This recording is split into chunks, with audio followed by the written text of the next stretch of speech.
The City of Mount Clemens, in cooperation with Macomb County Public Works Commissioner Candace Miller, will be instituting a rain barrel program designed to reduce combined sewer overflows to Lake St. Clair, as well as aid local flooding issues. Mount Clemens residents in the combined sewer districts will have an opportunity to receive one free rain barrel and installation kit per household. In addition to further reducing CSOs, rain barrels will help save residents on their outdoor watering costs, while also saving the city from having to treat the stormwater. Macomb County Public Works has committed $10,000 to Mount Clemens, which will provide approximately 55 rain barrel kits. Very pleased to announce that Steve Saff of Nickel and Saff Insurance has pledged an additional $10,000 for another 55 rain barrel kits, and Mount Clemens will also be contributing $10,000. The total funding will provide 166 rain barrel kits to Mount Clemens residents. The rain barrel kit includes a 58-gallon barrel, plumbing fixtures installed, a recycled wood stand, and connectors. The resident commitment is to only use them for personal use, no resale, and return to the city if not wanted. The barrels will be distributed through the Mount Clemens Department of Public Works. Forms will be available on the city website and social media for those who would like to request a barrel. All right, and now we welcome Commissioner Candace Miller. Thank you, Mayor. And just before I start, I'm going to pass these out. I'll start with Commissioner York to pass along to all of you. Thank you so much. Thank you. Since your city manager mentioned flooding, actually before I get to the rain barrel, I thought I would give you a report tonight about a flooding issue that you're also very concerned about, since that's really a principal part of our responsibility. And so we received a call from City Manager Shipman and also the mayor about some flooding that was happening in the Rose condominium area there by Dunham and off of Rose Street. A lot of the residents in that area had been flooding for a number of reasons. One of which because our drain there was in need of a lot of clean out and maintenance. So I just wanted to report to you that we have cleaned out now 2,400 feet of drain in that area, and if you're driving down Rose, you can look over, you can see where all the construction equipment was, and hopefully this is going to relieve a lot of the flooding to the immediate neighbors. And I would just report to you as well, there's no cost to the residents. We were able to accommodate that within existing drain funds, so we're happy to report that as well. Now on to the rain barrel. You know, really a principal impetus in our job, in our department, is how we can reduce combined sewer overflows from going out into our beautiful Lake St. Clair. And our department has underway well over $100 million worth of projects. It was a huge, if anyone read the front page of the Macomb Daily yesterday, it was reporting on a project that we have at our Chapaton facility, which is at the end of 9 Mile Road in Jefferson. And, you know, we just have a number of different projects all designed to stop combined sewer overflow. So our department is focused on this. I think Macomb County is focused on this as well.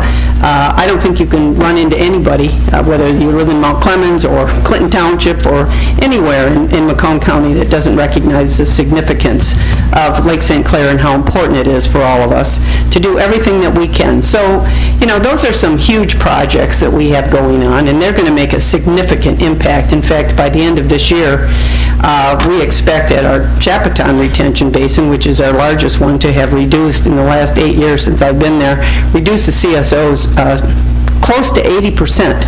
I mean, really significant things. But, you know, it's something that government can do. We've been very successful in getting assistance through the state legislature, through ARPA funds, to all of our federal delegation, Democrats, Republicans. It's a bipartisan effort, truly. And the county as well has helped us with ARPA funds with that. But the reason I'm here tonight is because so many residents, I'm sure you all hear it, people think, what can I do? What can I do as a homeowner, as a resident? And in Mount Clemens, you still have some of the older areas. I'm not sure exactly the boundaries, but there are still some areas where there are combined systems. Back in the day, everybody had combined systems, particularly in the older communities. So what that means is you have a combined system of your sanitary sewer and your storm drains. And that happens when, what happens actually when you have a very heavy rain event or a lot of snow melt at the end of winter or what have you. These antiquated underground infrastructure systems just can't handle it. And so it results in flooding and you end up with combined sewer overflows, et cetera. Mount Clemens has really stepped up over the years to separate your systems. And so I applaud you all for that. But anyway, the rain barrel is a small thing, but it's a thing. And it's something that people can do in their own property, within the footprint of their own property, to gather water, storm water, right, rainwater. And so that's what we're here for tonight. We started a pilot program actually in the city of Roseville about 2 months ago. They went through the rain barrels there so quickly, it was amazing to us. So we thought, well, even we can figure out this is a good program, a lot of interest. And we just recently did the same thing in East Point. But we use funds there in a drain fund that's paid for. It's a particular drain fund that's paid for with the cities of Roseville, St. Clair Shores, and East Point. And I had some money, and the mayors of those communities agreed that we could spend that money on those rain barrels. Then I was approached by Steve Saff, who you all know. And I'm just going to say, and he doesn't want me to talk about him, but I am going to anyway. He said, I don't really need any recognition. This is just something that he believed in. But he approached me and said, I really love this rain barrel program you got going in these communities. We'd like to do something like that in Mount Clemens, perhaps. And I said, well, I'd like to, but I mentioned this was a particular set of funds that we had in the other communities. And he said, well, how about if I advance some money toward this?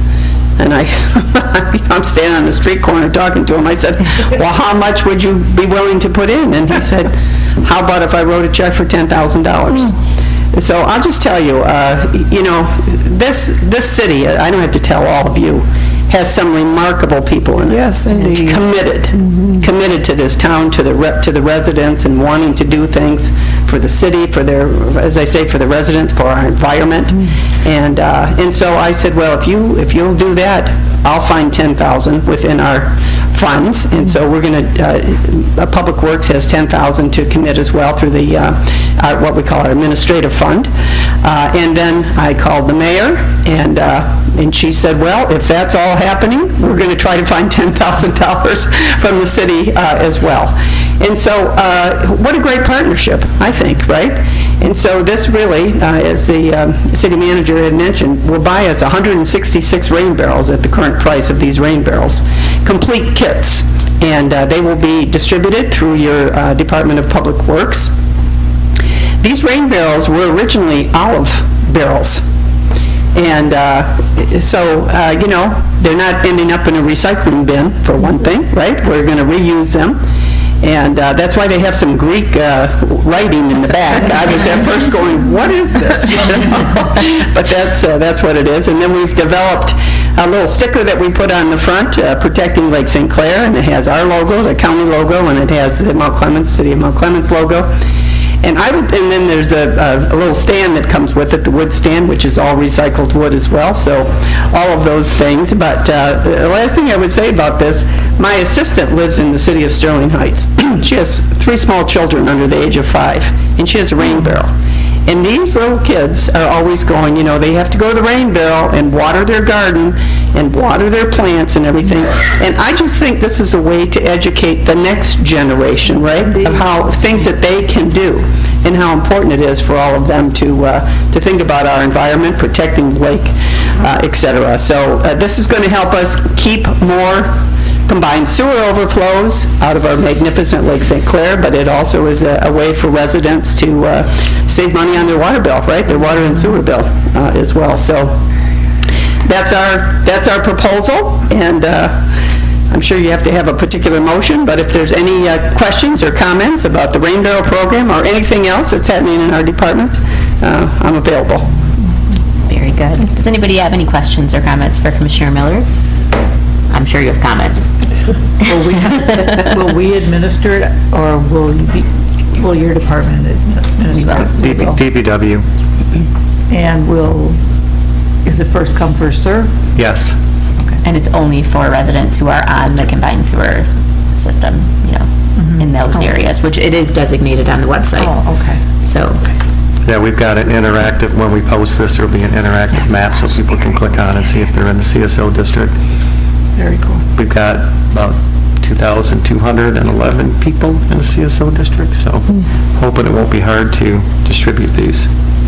Let's see, when are we getting the rain barrels? When are they supposed to be delivered? About 4 to 5 weeks. 4 to 5 weeks they should be delivered to your DPW. Okay.